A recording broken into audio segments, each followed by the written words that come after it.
Good morning. Today is Monday, the day after Easter. I don't even know the date. It's the 12th or 13th. I don't know the date because we're in the middle of a pandemic. The government, the world is shut down. Coronavirus 2020 coming at you. I have been away. Healing, reflecting. I deleted Facebook and Instagram off my phone. I was just letting everything outside of me get to me. That's what I'm here to share. I'm here to share with you self-reflections of the last 3 weeks.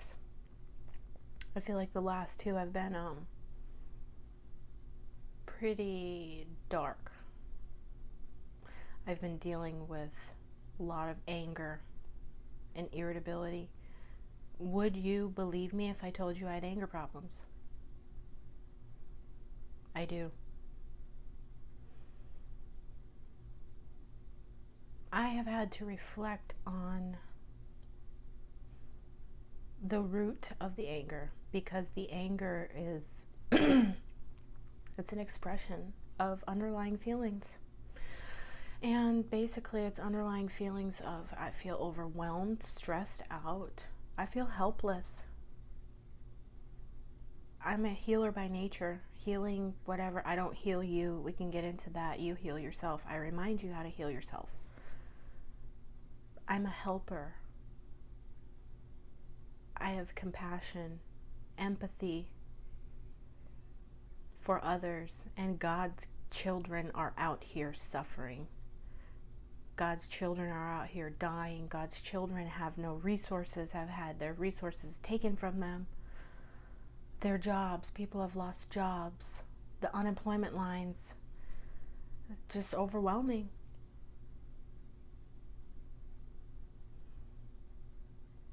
It makes me angry because I can't do anything about it but pray for it.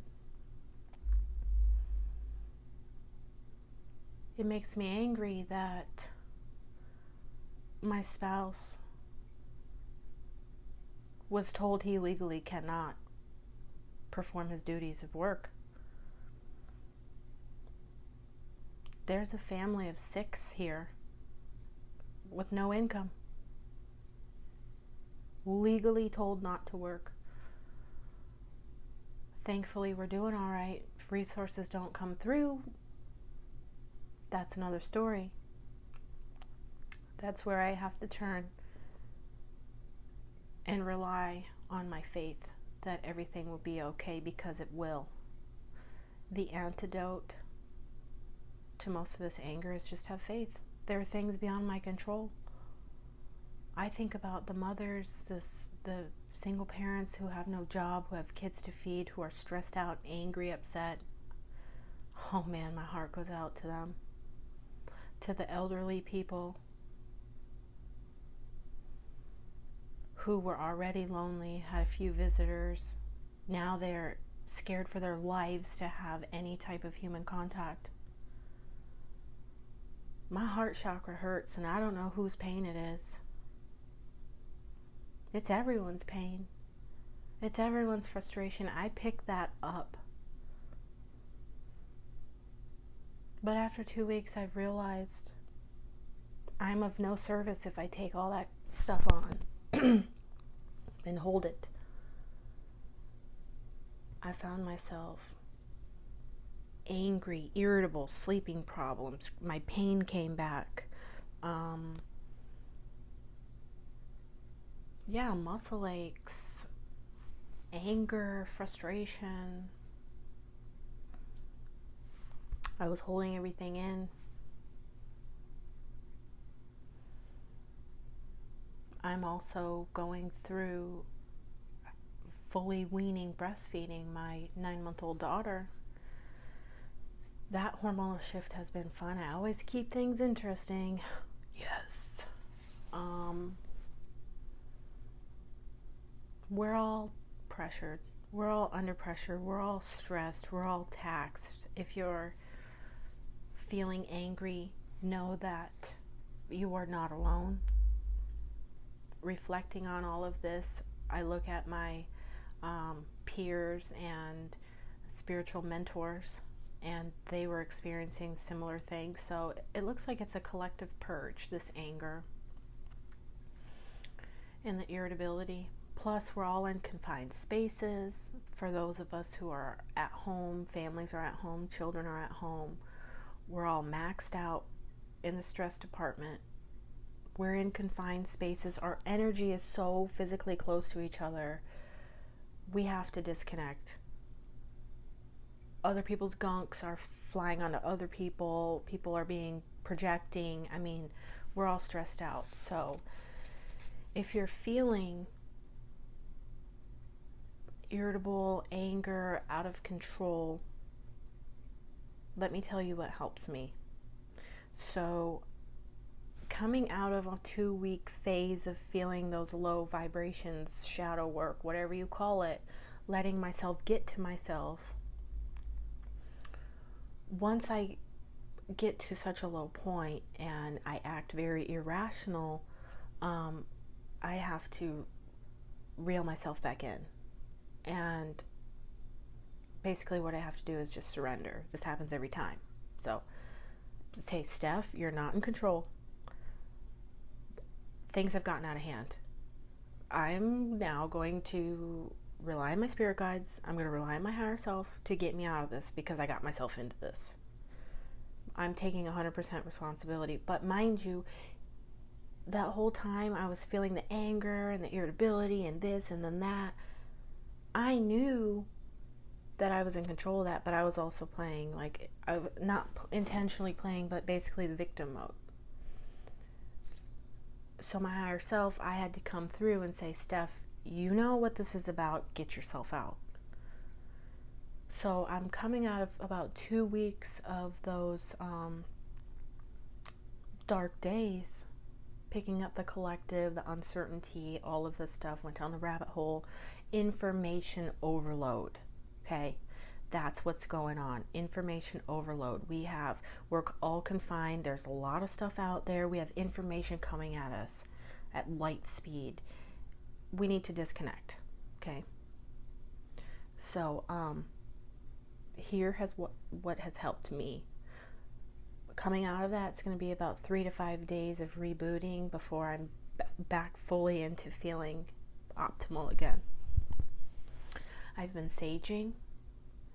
I've been mindful of my thoughts. I've been basically not fully meditating, but like when I'm cooking dishes, I'm praying. I'm like in a meditative state. I'm asking for answers. Basically, structure your life in such a way that you can always talk to spirit. Don't forget who you are, is what I'm saying. Like, you have access to a lot of information and guides and intuition and stuff like that, but from your angels, God, whoever, but they're bound by free will, so you have to. Can I get a minute, please? I'll be out there in a minute.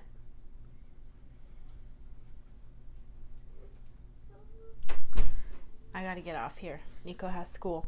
You have free will, so you can't get that guidance. They can't help you without you asking.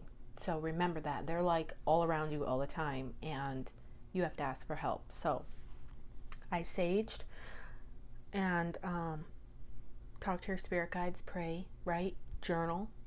This gets me back into alignment real quick. With the anxiety, I've been doing brain dumps.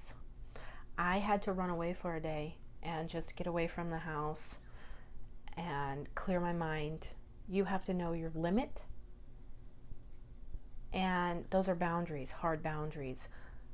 Identify relationships or outlets that do not make you feel good and limit those contacts. Facebook began to not make me feel good. Conversations with some families, relationships just really don't make me feel good, so I had to lay the hard boundaries down again. Reclaim your energy. That's what we need right now. We need you to get your energy back. I was gone for about 2 weeks. I don't know if y'all noticed, but I was off. Now I'm back. Anchoring the light again, anchoring myself. I fell off track. But show yourself some grace, because we are in the middle of a crisis. So it's okay to feel those ways. And then also I'm going to leave you with Dabda. Elizabeth Kubler-Ross, she described the stages of grief by Dabda, which is denial, anger, bargaining, depression, acceptance. And it's okay to feel all those feelings, and it's okay to jump between the denial to anger, and then bargaining to anger, and then depression, and then denial. That's fine. We're all human. It's okay to do that. It's okay to feel those feelings. It's okay to feel frustrated. It's okay to feel angry. It's okay to feel overwhelmed. It's okay to feel upset. It's okay to feel like you want to your loved ones. We're all under pressure. Diamonds were not made without extreme pressure. So, guys, we're in it together. This is really a time that's going to define who you are. Who are your friends? Who are your close ones? Who that you thought you had your back? And it's okay to grieve those relationships. It's okay to grieve the world we once knew, because it'll never be the same, guys. We're in the stages of grief right now. Dabda. Denial, anger, bargaining, depression, acceptance. All right? I just went through a huge anger phase. It was reminding me I still have stuff I need to let go. Constantly purging. And it's a collective thing too. So if you're an empath or energy sensitive or healer or all that, chances are you're picking up on the collective as well. If you need to retreat. That's what I'm doing. I was doing live videos, but I'm going to start doing videos and just uploading them, because it's kind of got to be a one-way street right now, because hopping onto Facebook and stuff like that doesn't make me feel good. I gotta go because it's time for my kids' lesson. But let me know what you think, guys. How have you been feeling? It was very heavy for the last week and a half, 2 weeks, but it's lightening up now. And back on the grind again. 22 vets still die every day, so Fidelity Wellness Mission is still continuing. We're still pushing, raising awareness. Take this time, focus on you, regain your energy, reclaim your energy. One more thing before I go is you can visualize like a bubble, an egg around you, and then I call upon Archangel Michael to come use his mighty sword and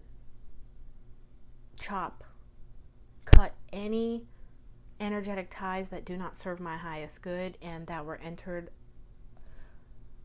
I was entered upon against my free will. I reclaim that energy, and then visualize that energy. It's all your energy is all around you. There's no tentacles. No one else has stuff attached to you.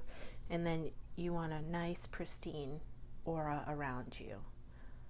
Someone told me use platinum, like a platinum shield on the outside. Only love can penetrate. Keep visualizing, keep clearing your energy, because there's a lot of crap coming at you that's not even yours. Don't take it personal. All right? Send it away with love. Clear the energy of yourself, your mind. Eat good food. Clear your home. Sage your home. I will make a video about that later. Intention rule trumps everything. So if you think your intention is to have your house clear with a thought, it is. You don't have to use sage, but I like to do it. It's a nice little ritual thing for me, so I'll make another video. If you're interested, let me know. Super simple. All right, gotta go. My kid has school. What is it? Preschool on Zoom. Pandemic 2020. It's crazy. All right, love you. Bye.